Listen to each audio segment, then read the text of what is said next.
अगर आप कहीं काम से या बाहर घूमने का प्रोग्राम बना रहे हैं तो संपर्क करें शिवाय ट्रैवल्स। Mobile number 9763083315।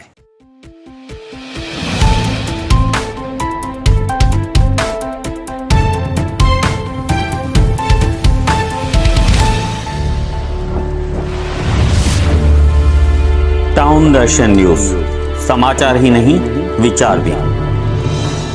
महाराष्ट्र राज्य की विधानसभा में कुमार एलानी एकमात्र सिंधी विधायक हैं। हाल ही में राज्य में नई सरकार के गठन के बाद विधायक कुमार एलानी को मंत्री पद, चाहे राज्य मंत्री का पद क्यों न हो, उन्हें देने की मांग जोर पकड़ रही है।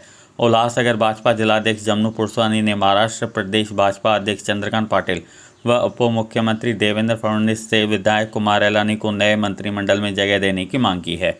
हमारे आमदार कुमार एलानी जी स्वच्छ छवि के, मिलनसार स्वभाव के और सबसे अच्छा चलने वाले व्यक्ति हैं और पूरे महाराष्ट्र में एक ही सिंधी आमदार है, कुमार एलानी जी। वैसे भी पूरे देश में अगर देखा जाए तो जितने भी आमदार सिंधी हैं लगभग सभी भारतीय जनता पार्टी के ही हैं और सिंधी भाषी लोग जो हैं वो भारतीय जनता पार्टी को चाहने वाले और उन्हें पसंद करने वाले, राष्ट्रीय स्वयंसेवक संघ से जुड़े हुए जो पुराने हमारे बुजुर्ग थे, सभी शाखाओं से संघ से जुड़े हुए थे।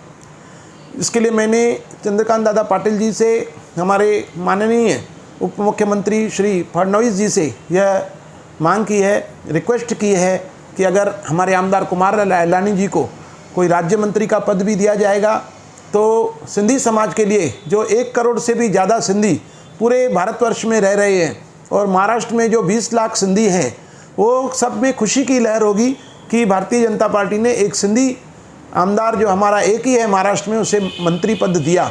और आने वाले 2024 के चुनाव में जहाँ पर ज़्यादा संख्या में सिंधी हैं, जैसे महाराष्ट्र है, मध्य प्रदेश है, छत्तीसगढ़ है, गुजरात है, राजस्थान है, उत्तर प्रदेश है, वहाँ पर 2024 के लोकसभा चुनाव में हमारे पास सिंधी समुदाय, सिंधी एरिया में एक चेहरा प्रचारक के रूप में होगा कुमार एलानी। जब हम बता सकेंगे कि महाराष्ट्र में हमने उन्हें मंत्री पद दिया है और वहाँ प्रचार करेंगे तो कई लोकसभा सीट जो हैं जहाँ पर 40,000, 50,000, 60,000 सिंधी वोटर हैं, ऐसी लोकसभा की कम से कम 25 सीटें हैं।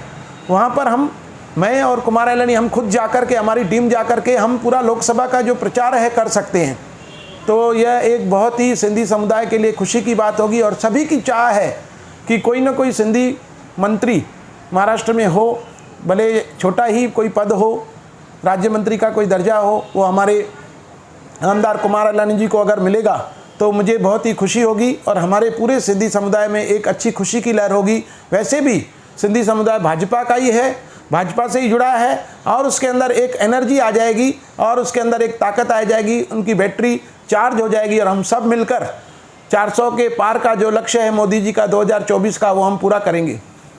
वैसे भी देखा जाए तो उल्लासनगर में अब तक कोई भी विधायक को मंत्री पद नहीं मिला है। हमारे भारतीय जनता पार्टी के शीतलदास हरचंदानी जी 3 बार आमदार यहाँ पर बने, लेकिन उस वक्त हमारी सरकार नहीं थी, इसके लिए उन्हें मंत्री पद नहीं मिला।